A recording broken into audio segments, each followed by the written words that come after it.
telling the Jews and the Christians, لا تغلوا في دينكم. Do not go to extremes in your religion. Don't go to extremes. So Muhammad glorified Jesus, testified about him. He said, he shall not speak from himself, who the one that's coming. But what things shall he hear, that shall he speak. Where did Muhammad speak from? Where did he get his knowledge from? Allah tells us, وَمَا يَنْتِقُ عَنِ الْهَوَىٰ. He does not speak from his own desire. إِنْ هُوَ إِلَّا وَحْيٌ يُوحَىٰ. It is no less than an inspiration sent down to him. عَلَّمَهُ شَدِيدُ الْقُوَىٰ. He is taught by one mighty in power. His knowledge is not his. It is being given to him by inspiration. And Jesus said, for he shall not speak from himself on his own, making up his own mind, concocting his own theories, philosophies. No, no, no. Whatever is given to him, he gives it to you. What he hears, he conveys them to you. And you see, it fits, this prophecy fits our Nabi Kareem sallallahu alaihi wasallam like a glove. We don't have to stretch hook or by crook, somehow make him fit Muhammad. We don't have to do that. He will guide you into all truth. As I said, every problem besetting mankind, come, ask. I will end with one example. I can give you many, but one example. And then I leave to you, my audience, to ask questions for further elucidation. You see, the late King Sobuza of Swaziland, he had 8 wives or 9 wives, and his eldest wife, number 1, she died. And when she died, there was a controversy in Swaziland. It's a small inland country like Switzerland. Swaziland, Switzerland is about the same size. The population is only about 1 million. Swaziland, you have about 6 million. Yes. The difference is in the population, but otherwise Swaziland, King Sobuza. So when his wife died, there was a controversy in the country. This is now, how long is a man to wait before he can remarry? Since the queen died, now how long is a man to wait? Suppose the woman is dead, your wife died, how long must you wait before you remarry? And the thing started going around in the churches now. How long? And there's arguments going on, debates going on. But before long, this debate changed to how long is a woman. He said, look, the king has still got 8 more wives, so it's not a problem. What are you worried about? Why controversy? Why wasting time, energy? Now let's talk, how long is a woman to wait if the husband dies? Controversy. All the churches, Roman Catholic Church, Anglican Church, the Jehovah's Witnesses, Assemblies of God. Shh! You just imagine the names that they are there among the Africans.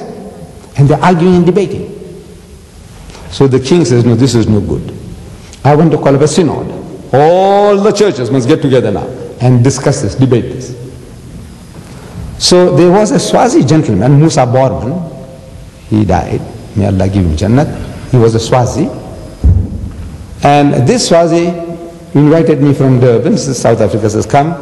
He's calling, the king is calling all the churches, and well, we Muslims, well, we are in also another church, we are Muslims, so he says, we must be also represented. So I said, all right, I'm coming. So I went, and we were accommodated in the king's kraal, open ground, and the debate started. How long is a woman to wait after the demise of her husband for her to remarry? How long? He sat on the ground, in the grass, from morning 7 o'clock, and he's carrying on, 8, 9, 10, 11, 12, 1, 2, 3, 4, 5.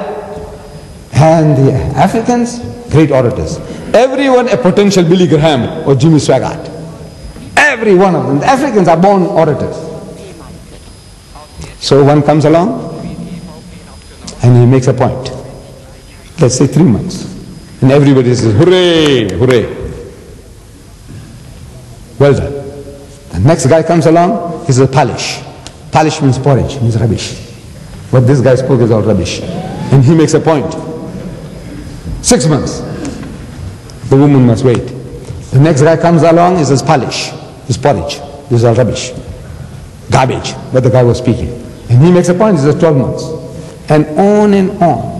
From 7 in the morning, no breakfast, no lunch. The Africans can take it. Our Nigerian brother, is he here? He's not here tonight. I think he had enough last night. So, my turn came at 5 in the evening. So I'm telling them, I said, you see, from morning till now, we haven't come to a solution.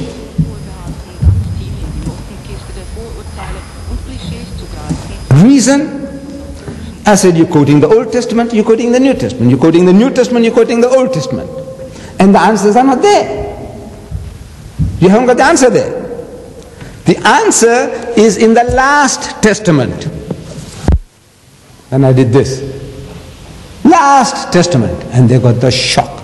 Never heard a word like that before in their life. You see, they know Old Testament, New Testament. Old Testament, have you heard of a last testament? No. We say this is the last testament, the last and final revelation of God to mankind. The answer is here. This is where did this come from? So look, wait. But the answer is here. And you don't have to reason. You don't have to deduce. You don't have to argue. You don't have to debate. The answer is here. And I opened Surah Baqarah, verse number, chapter 2, verse 2 to 3 or something like that. It reads, if any of you die and leave widows behind, they shall wait concerning themselves 4 months and 10 days. Do you want an interpreter for that? You want an alim, shaykh, imam to tell you what it means? 4 months and 10 days. No arguments. 4 months and 10 days. When they have fulfilled the term of waiting, the women, there is no blame on you if they dispose themselves in a just and reasonable manner. And God is well acquainted with what ye do.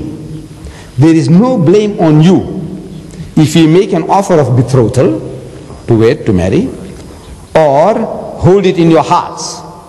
God knows that you cherish them in your hearts. But do not make a secret contract with them except in terms honorable, nor resolve on to the marriage tie till the term prescribed is fulfilled.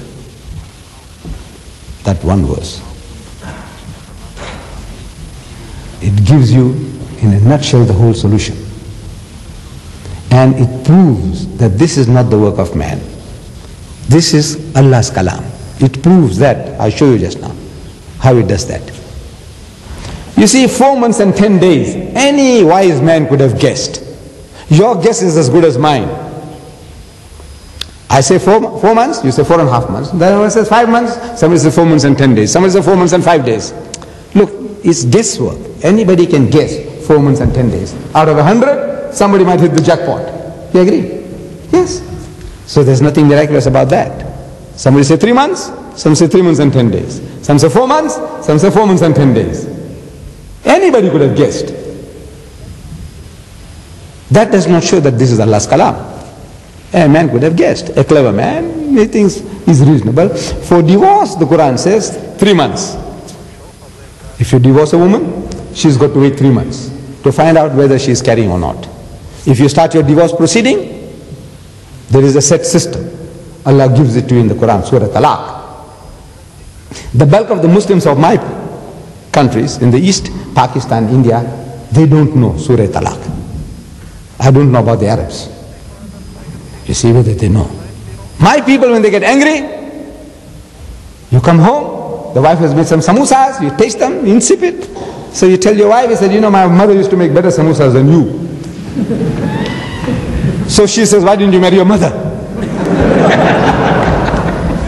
So my brothers, you know what they say? Talaq, talaq, talaq. This is what he does. Talaq, talaq, talaq. So now he regrets. He said, man, she was a good worker. She worked like a donkey. I can't get even a servant to do that work. You know. at any price. He wants to bring her back.